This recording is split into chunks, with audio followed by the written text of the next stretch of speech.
Patuloy na nadadagdagan ang halaga ng pinsala ng naganap na 6.5 magnitude na lindol sa Leyte noong isang linggo. Ayon kay NDRRMC spokesperson Romina Marasigan, nasa 61.6 million pesos na ang halaga ng pinsala sa mga tulay, kalsada at ospital. Nadagdagan din ang mga sugatan matapos ang 5.8 na aftershocks kahapon sa Ormoc.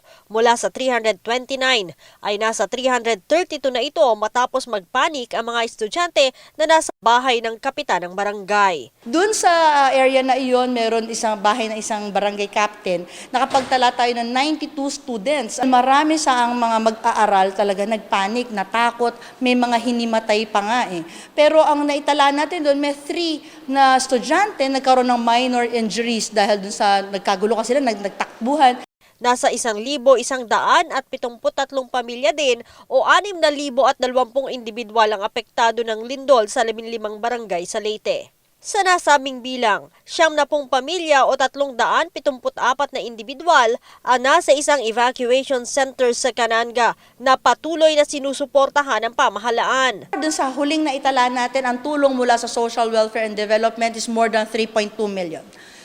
Doon naman sa Department of Health, higit sa 1.3 million na mga gamot, supplies para doon sa ating mga evacuees na nananatili sa evacuation centers at pati na rin doon sa mga pamilya na lumikas at nagpunta sa kanilang mga kamag-anak at kaibigan. Hanggang kaninang umaga nakapagtala ng 776 na aftershocks ang PHIVOLCS, kaya naman muling paalala ng NDRRMC ang iba yung pag-iingat. Kaya napakahalaga po, muli tayong isaalang-alang ang ating kaligtasan. Manatiling kalmado pero alerto dahil sa ganitong panahon kailangan po natin magkaroon ng iba yung paghahanda para sa ating kaligtasan at kaligtasan ng ating mga pamilya. Dagdag pa ni Marasigan, nananatiling walang supply ng kuryente sa lugar. Leia Ilagan, UNTV News and Rescue, Camp Aguinaldo.